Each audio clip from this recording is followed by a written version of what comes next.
नमस्कार साथियों, मैं नीतीश शर्मा आपके अपने YouTube चैनल ग्लोबल कॉन्सेप्ट पर आपका स्वागत करता हूं। जैसा कि आप सारे लोग जानते हैं कि इससे पहले की क्लासों में हमने जेल पुलिस जो आपके 2018 में पेपर हुए थे वो पुलिस के पेपर हमने यानी कि कंप्लीट कर लिए हैं। अब हम चलेंगे अब आगे से 2017 के पेपरों की ओर। तो यानी कि 2018 के हमने कंप्लीट कर लिए, अब हम करेंगे 2017 के पेपरों के साइंस के क्वेश्चन।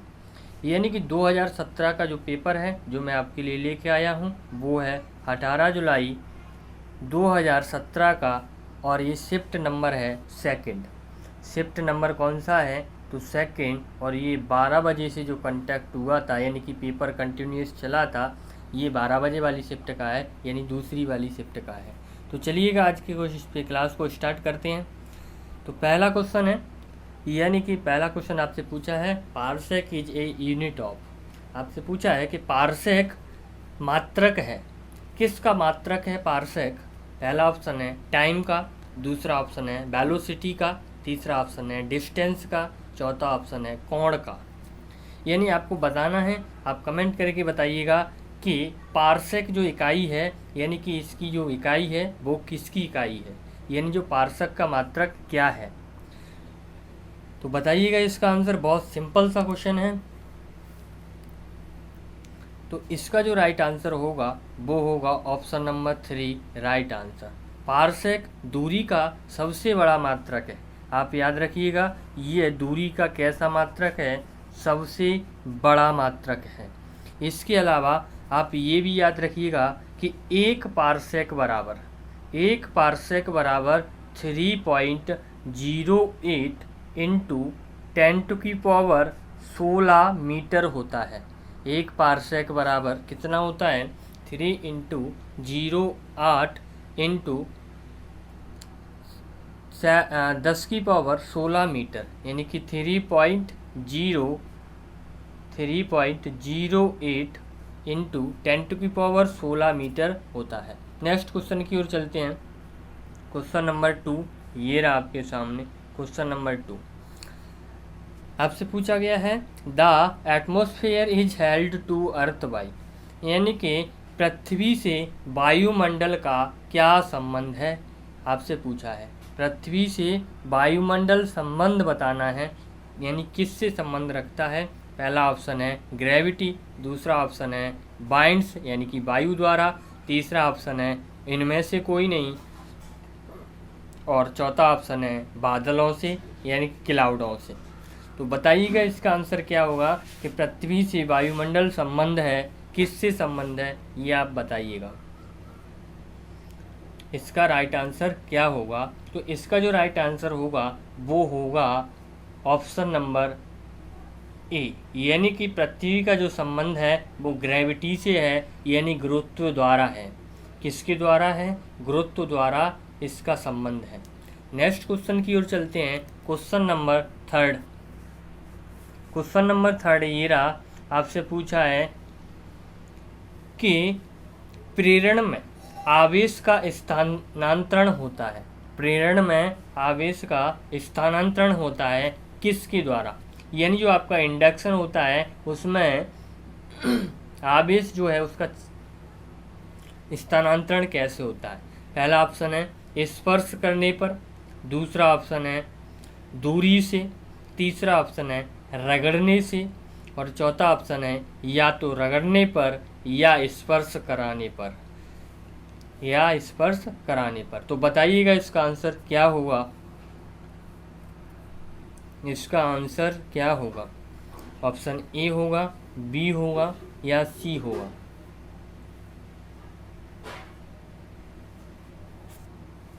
इसका जो राइट आंसर होगा वो होगा ऑप्शन नंबर 2 राइट आंसर, यानी कि प्रेरण में जो आवेश का स्थानांतरण होता है वो किससे होता है, दूरी के होता है। किससे होता है, दूरी से होता है। नेक्स्ट क्वेश्चन की ओर चलते हैं। क्वेश्चन नंबर 4, और क्वेश्चन नंबर 4 ये रहा आपके सामने। इसमें पूछा है ball bearings are used to, यानी कि बॉल बेयरिंग जो होता है इसका उपयोग किसे किया जाता है, यानी प्रयोग किए जाते हैं। किस लिए प्रयोग करते हैं बॉल बेयरिंग का?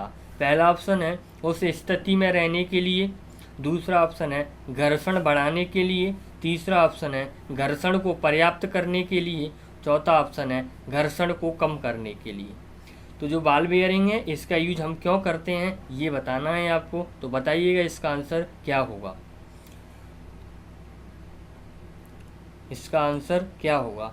तो इसका जो राइट आंसर होगा वो होगा option number D right answer. यानी जो बॉल बेयरिंग होता है यानी कि उसका यूज हम घर्षण को कम करने के लिए यूज करते हैं। यानी बॉल बेयरिंग का यूज घर्षण को कम करने के लिए किया जाता है। नेक्स्ट क्वेश्चन की ओर चलते हैं। क्वेश्चन नंबर 5 ये रहा आपके सामने। नेक्स्ट क्वेश्चन है यानी कि देश के धन के सूचक के रूप में, देश के धन के सूचक के रूप में उपयोग किए जाने वाला तत्व कौन सा है? यानी आपको एक ऐसा एलिमेंट बताना है जिसे आपका कंट्री यानी कि धन को इकट्ठा करने के लिए यूज करता है। 4 ऑप्शन आपके सामने हैं। पहला ऑप्शन है प्लेटिनम, दूसरा ऑप्शन है मरकरी, तीसरा ऑप्शन है एल्यूमिनियम और चौथा ऑप्शन है सोना। यानी वैसा एलिमेंट, ऐसा तत्व बताना है जिसे आप धन के रूप में स्टोर करते हैं, धन के रूप में आप स्टोर करते हैं। तो बहुत सिंपल सा क्वेश्चन है, इसे आप इसका आंसर क्या होगा वो बताइएगा। इसका जो राइट आंसर होगा वो होगा ऑप्शन नंबर 4 राइट आंसर। धन के रूप में हम किसको स्टोर करते हैं? गोल्ड को स्टोर करते हैं, सोने को स्टोर करते हैं। नेक्स्ट क्वेश्चन की ओर चलते हैं। क्वेश्चन नंबर 6 आपके सामने ये रहा। क्वेश्चन नंबर 6 में पूछा है कि नागफनी में कांटे किसका रूपांतरित प्रकार है? आपने देखा होगा नागफनी का पेड़ और नागफनी में जो कांटे होते हैं वो किसका रूपांतरण है, यानी किसका मॉडिफाइड रूप है वो? पहला ऑप्शन है छोटी शाखाओं का, दूसरा ऑप्शन है पत्तियों का, तीसरा ऑप्शन है स्टेम का और चौथा ऑप्शन है जड़ का। तो बताइएगा इसका आंसर क्या होगा, यानी कि जो इसका आंसर क्या होगा? ऑप्शन ए होगा, बी होगा, सी या डी? तो जो नागफनी है इसमें कांटे का जो रूपांतरण है यानी कि रूपांतरित होता है वो किसका रूपांतरित है? वो पत्तियों का रूपांतरण है। कांटे यानी कि पत्तियां किस में बदल जाती हैं? कांटों में बदल जाती हैं, क्योंकि ये जो नागफनी होती है वो रेगिस्तान वाले क्षेत्र में पाई जाती है और रेगिस्तान में पानी की कमी होने के कारण ये इसकी पत्तियां अपने आप को कांटों के रूप में बदल लेती हैं। इसीलिए इनकी क्रिया में पानी की कमी ना हो यानी कि बाष्प उत्सर्जन की क्रिया कम हो, उस क्रिया को रोकने के लिए ये पत्तियां अपने आप को कांटों के रूप में बदल लेती हैं। नेक्स्ट क्वेश्चन की ओर चलते हैं। Question number 7। क्वेश्चन नंबर 7 में पूछा गया है टांका तार किसका मिश्र धातु है? यानी कि जो आप टांका होता है, जो सोल्डरिंग बेयरिंग होता है, वायर होता है, ये किसका एलॉय है? ये आपकी मिश्र धातु किसकी है? यानी जो टांका बनता है वो किस से मिलकर बनता है ये आपको बताना है। पहला ऑप्शन है लेड एंड टिन, दूसरा ऑप्शन है यानी एल्यूमिनियम और लेड, तीसरा ऑप्शन है कॉपर और एल्यूमिनियम और चौथा ऑप्शन है कॉपर और टिन। कॉपर और टिन। तो बताइएगा इसका आंसर क्या होगा? इसका जो राइट आंसर होगा वो होगा option number A right answer. यानी जो लेड यानी कि टांका होता है वो लेड का और टिन का मिश्रण होता है। लेड का सिंबल Pv होता है और टिन का सिंबल Sn होता है। लेड का सिंबल Pv और टिन का सिंबल Sn होता है। ये कितने परसेंट में मिलाया जाता है ये आप लोग कमेंट करिएगा कि लेड कितने परसेंट में होता है, टिन कितने परसेंट में होता है। नेक्स्ट क्वेश्चन की ओर चलते हैं। नेक्स्ट क्वेश्चन ये रहा आपके सामने। Where is bile produced? यानी जो पित्त होता है आपका, जो पित्ताशय होता है यानी कि पित्त होता है, जो बाइल जूस होता है वो बाइल जूस कहाँ से उत्पन्न होता है ये आपको बताना है। बाइल जूस यानी कि कहाँ से उत्पन्न होता है? पहला ऑप्शन है स्प्लीन, दूसरा ऑप्शन है हार्ट, तीसरा ऑप्शन है ब्लड, चौथा ऑप्शन है गॉल ब्लैडर। यानी कि प्लिया से, हृदय से, रक्त से या गॉल ब्लैडर से, या गॉल ब्लैडर से। पित्ताशय कहाँ उत्पन्न होता है ये आपको बताना है। इसका जो राइट आंसर होगा वो होगा option number D, right answer. Option number D क्या होगा, राइट आंसर होगा। पित्ताशय कहाँ उत्पन्न हो रहा है, गॉल ब्लैडर से उत्पन्न होता है। ऑप्शन के अकॉर्डिंग ये इसका क्या होगा, राइट आंसर होगा। नेक्स्ट क्वेश्चन की ओर चलते हैं। क्वेश्चन नंबर 9 ये रहा। आपसे पूछा है क्वेश्चन नंबर 9 में, कंडक्शन इज पॉसिबल, यानी जो चालन की विधि होती है, जो चालन होता है वो कब पॉसिबल हो सकता है, यानी कब संभव हो सकता है, ये आपको बताना है। चालन संभव होता है, कब होता है चालन संबंध, यानी कि संबंध कंडक्शन की क्रिया कब हो सकती है। पहला ऑप्शन है वस्तुओं को संपर्क में रखा गया हो तथा भिन्न ताप पर होना चाहिए। दूसरा ऑप्शन है जब वस्तुएं समान ताप पर हों व तापीय संपर्क हो। तीसरा ऑप्शन है जब वस्तुएं एक दूसरे से पृथक होती हैं। चौथा ऑप्शन है जब वस्तुएं भिन्न ताप पर हों, इनके मध्य दूरी व्यवस्थित हो। जब वस्तु, तो बताइएगा इसका आंसर क्या होगा, इसका आंसर क्या होगा। तो कंडक्शन की जो क्रिया होती है, कंडक्सेशन की जो प्रक्रिया है, यानी कि चालन की जो प्रक्रिया है वो कब पॉसिबल होगी, ऑप्शन नंबर ए इसका क्या होगा, राइट आंसर होगा।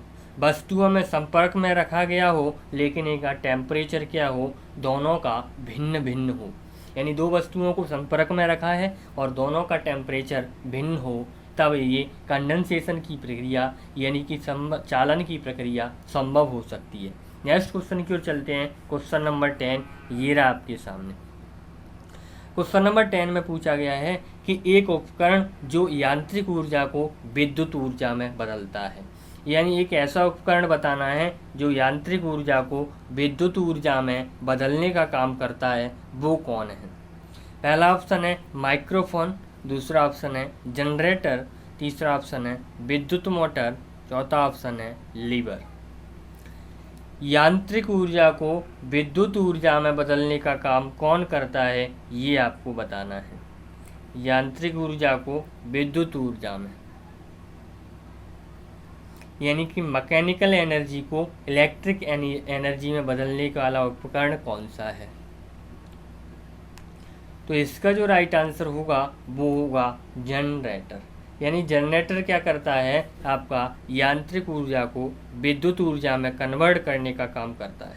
क्या करता है, यांत्रिक ऊर्जा को विद्युत ऊर्जा में कन्वर्ट करने का काम करता है। नेक्स्ट क्वेश्चन की ओर चलते हैं। Question number 11। क्वेश्चन नंबर 11 में पूछा है कि राइजोबियम एक प्रकार का है। राइजोबियम एक प्रकार का है, यानी कि जो राइजोबियम है वो कैसा है। पहला ऑप्शन है सहजीवी जीवाणु, दूसरा ऑप्शन है परजीवी जीवाणु, तीसरा ऑप्शन है प्रकाश संश्लेषण करने वाला जीवाणु, चौथा ऑप्शन है मृतोपजीवी जीवाणु। कैसा जीवाणु है ये आपको बताना है कि राइजोबियम कैसा जीवाणु है।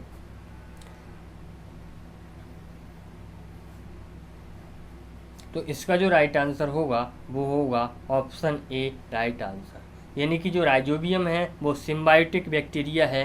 सिम्बायोटिक बैक्टीरिया का मतलब है कि ये दो यानी कि यहाँ पे यानी कि फलीदार पेड़ पौधे होते हैं, उनकी जड़ों में पाया जाता है कौन सा जीवाणु, राइजोबियम जीवाणु। क्या पाया जाता है, राइजोबियम जीवाणु, जो एक प्रकार का सिम्बायोटिक बैक्टीरिया होता है। नेक्स्ट क्वेश्चन की ओर चलते हैं। Question number 12। क्वेश्चन नंबर 12 ये रहा आपके सामने। क्वेश्चन नंबर 12 में पूछा गया है टू बिकम स्टेबल्स मेटल, यानी कि धातु को स्थिर बनाने के लिए जो धातुएं होती हैं उनको आप स्थिर बना सकते हैं। कैसे बना सकते हैं। पहला ऑप्शन है इलेक्ट्रॉनों का नुकसान होता है, दूसरा ऑप्शन है इलेक्ट्रॉनों का लाभ होता है, तीसरा ऑप्शन है इलेक्ट्रॉनों का आदान प्रदान नहीं होता है, और चौथा ऑप्शन है इलेक्ट्रॉनों का आदान प्रदान होता है। तो बताइएगा इसका आंसर क्या होगा कि जब धातुएं स्थिर होती हैं, स्टेबल होती हैं, तो क्या होगा। इसका जो राइट आंसर होगा वो होगा option number A, right answer. यानी जब धातुएं स्टेबल होती हैं, स्थायी होती हैं, तो इलेक्ट्रॉनों का नुकसान होता है, हमेशा इलेक्ट्रॉन को त्यागती हैं। क्या करती हैं, त्यागती हैं, तभी वो स्टेबल हो पाती हैं। नेक्स्ट क्वेश्चन की ओर चलते हैं। Question number 13। क्वेश्चन नंबर 13 ये रहा आपके सामने। क्वेश्चन नंबर 13 में पूछा गया है कि धातु M के ऑक्साइड का सूत्र M2O3 है। धातु कोई भी धातु है, M धातु है, उसके ऑक्साइड का सूत्र क्या है, M2O3 है। तो उसके नाइट्रेट का सूत्र क्या होगा, नाइट्राइड का सूत्र क्या होगा, ये आपसे पूछा है। तो बताइएगा इसका आंसर क्या होगा। इसका जो राइट आंसर होगा वो होगा ऑप्शन नंबर 4 राइट आंसर। यानी नाइट्राइड का जो फॉर्मूला होगा वो क्या होगा, या नाइट्राइड का जो फॉर्मूला होगा वो होगा M/N इसका क्या होगा, फॉर्मूला होगा। नेक्स्ट क्वेश्चन की ओर चलते हैं। Question number 14। क्वेश्चन नंबर 14 में पूछा गया है कि जब लोहा कील तावा सल्फेट विलयन के साथ प्रक्रिया करता है, जब लोहा कील तावा सल्फेट विलयन के साथ प्रतिक्रिया करता है तो प्रतिक्रिया को क्या कहा जाता है।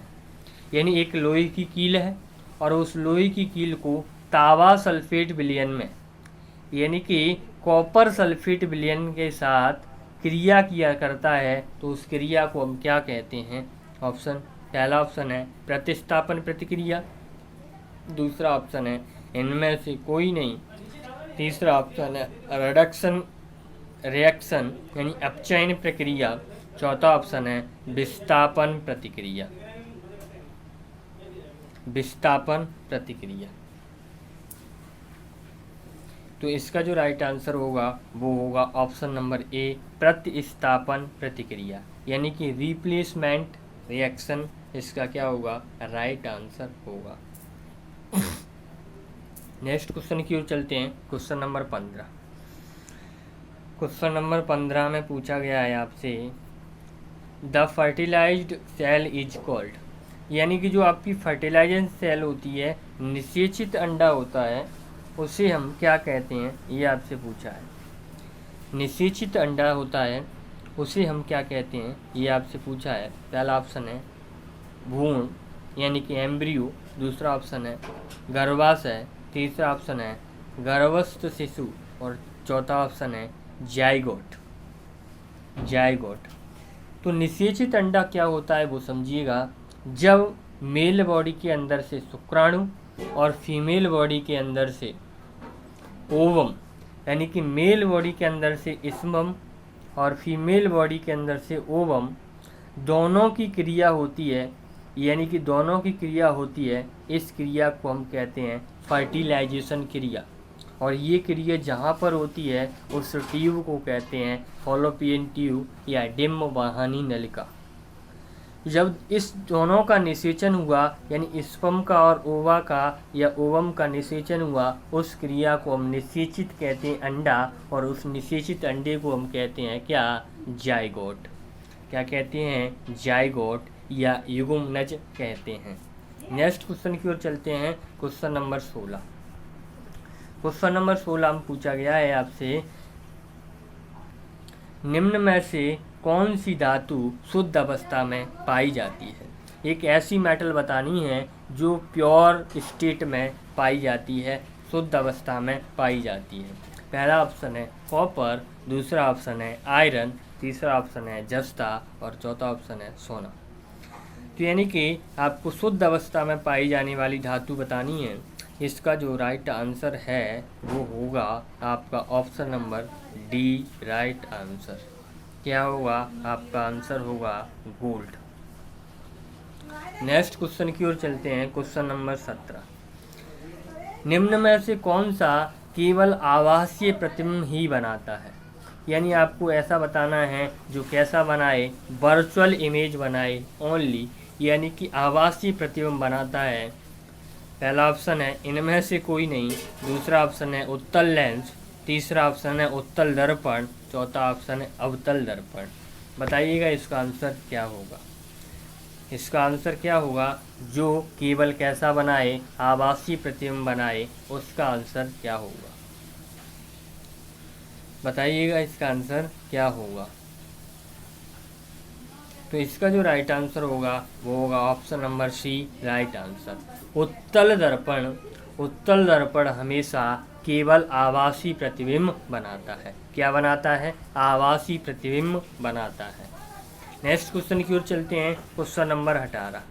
क्वेश्चन नंबर 18 पूछा है कि दूध के चूर्ण में परिवर्तित होता है, यानी आपका जो मिल्क है वो चूर्ण में कैसे, पाउडर में कैसे परिवर्तित होगा, ये आपको बताना है।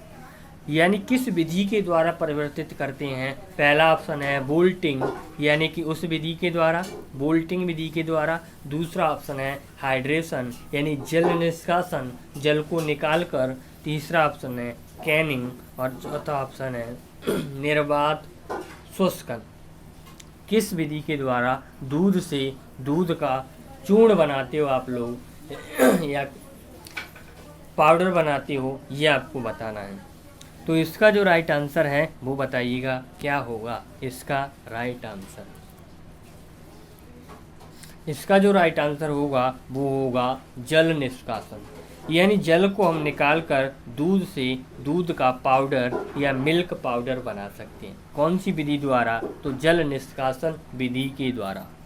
नेक्स्ट क्वेश्चन की ओर चलते हैं। क्वेश्चन नंबर 19 ये रहा आपके सामने। क्वेश्चन नंबर 19 में पूछा हुआ है वे जीव जिनमें केंद्रक और झिल्ली परिवृद्ध कोशिकांक अनुपस्थित होते हैं कहलाते हैं। यानी कि केंद्रक और झिल्ली और कोशिकांक यानी कि अनुपस्थित हैं, क्या कहलाते हैं, यानी कि क्या कहलाते हैं। चार ऑप्शन है, तो समझिएगा। आपकी जो सेल होती है, आपकी जो सेल है वो सेल दो प्रकार की होती है। एक होती है प्राकैरियोटिक और दूसरी होती है यूकैरियोटिक। एक प्राकैरियोटिक सेल, दूसरी यूकैरियोटिक सेल। प्राकैरियोटिक सेल जो होती है, इस प्राकैरियोटिक सेल के अंतर्गत केंद्रक, झिल्ली और जितने भी कोशिकांक होते हैं वो अनुपस्थित होते हैं। यानी कि प्राकैरियोटिक अवस्था में, प्रारंभिक अवस्था में ये पाई जाती है सेल। इसमें ना तो केंद्रक पाया जाता है, ना ही झिल्ली पाई जाती है, ना ही कोशिकांक पाए जाते हैं। इसीलिए इसको हम प्राकैरियोटिक सेल कहते हैं। तो यही पूछा है आपका आंसर कि केंद्रक, झिल्ली और कोशिकांक अनुपस्थित हों क्या कहलाते हैं। तो क्या कहलाते हैं, प्राकैरियोटिक कहलाते हैं। जबकि यूकैरियोटिक सेल के अंतर्गत केंद्रक भी पाया जाता है, झिल्ली भी पाई जाती है, अन्य कोशिकांग भी पाए जाते हैं। इसीलिए हम उसको नाम देते हैं यूकैरियोटिक सेल। नेक्स्ट क्वेश्चन की ओर चलते हैं। Question number 20। क्वेश्चन नंबर 20 ये रहा। आपके पास दो कील हैं, एक तीक्ष्ण सिरे वाली, दूसरी भौंतरे सिरे वाली। यानी एक कील का जो सिरा है वो बहुत नुकीला है और दूसरे सिरे का यानी कि सिरा है वो भौंतरा है। यदि आप दोनों को समान बल लगाते हो तो कौन सी कील पहले घुसेगी, यानी कि आप कौन सी कील पहले घुसेगी अगर आप समान बल लगा रहे हो तो। पहला ऑप्शन, दोनों में से कोई भी कील ठोकी नहीं जा सकती। दूसरा ऑप्शन, कील जिसका सिरा तीक्ष्ण नुकीला है, यानी कि जिसका सिरा नुकीला है। तीसरा ऑप्शन, कील जिसका सिरा भौंतरा है। और चौथा ऑप्शन, दोनों समान समय में ठोकी जाएंगी। तो इसका जो राइट आंसर होगा वो बताइएगा क्या होगा।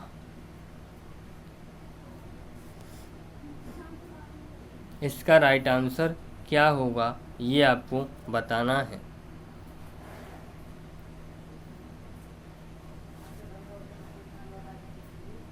इसका जो राइट आंसर है वो है कील जिसका सिरा कैसा है, नुकीला है, तीक्ष्ण नुकीला है। क्यों, इसका मतलब समझिएगा, कारण समझिएगा कि ऐसा क्यों होता है, ऐसा क्यों होता है। तो आपने एक फॉर्मूला है, एक टॉपिक है, यानी कि दाब। दाब का फॉर्मूला आपने क्या होता है वो बताइएगा कि दाब का फॉर्मूला क्या होता है। तो दाब बराबर होता है आपका, दाब बराबर क्या होता है, बल अपॉन क्षेत्रफल। क्या होता है, बल अपॉन क्षेत्रफल।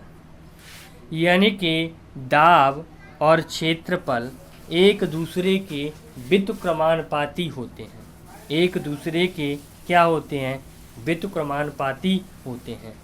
जब आप क्षेत्रफल को जब आप क्षेत्रफल को बढ़ाओगे तो दाब का मान क्या होगा, कम होगा, और अगर आप क्षेत्रफल के मान को कम कर रहे हैं तो दाब का मान क्या होगा, बढ़ेगा।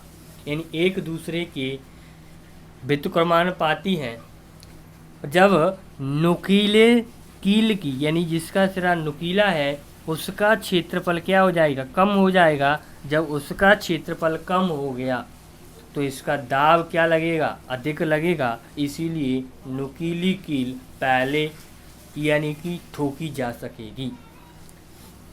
इसी का आपको यानी कि दाब बराबर यानी कि प्रेशर बराबर क्या था, एन यानी कि बल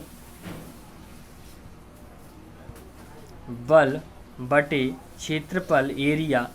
यानी अगर हम इसके मात्रक की बात करें तो बल का जो मात्रक होता है वो क्या होता है, न्यूटन होता है, और क्षेत्रफल का जो मात्रक होता है वो होता है मीटर स्क्वायर। तो इसका मात्रक क्या निकल के आया, इसका जो मात्रक निकल के आया वो न्यूटन प्रति मीटर स्क्वायर निकल के आया। क्या निकल के आया, न्यूटन प्रति मीटर स्क्वायर। और इसी न्यूटन प्रति मीटर स्क्वायर को हम कहते हैं क्या, पास्कल।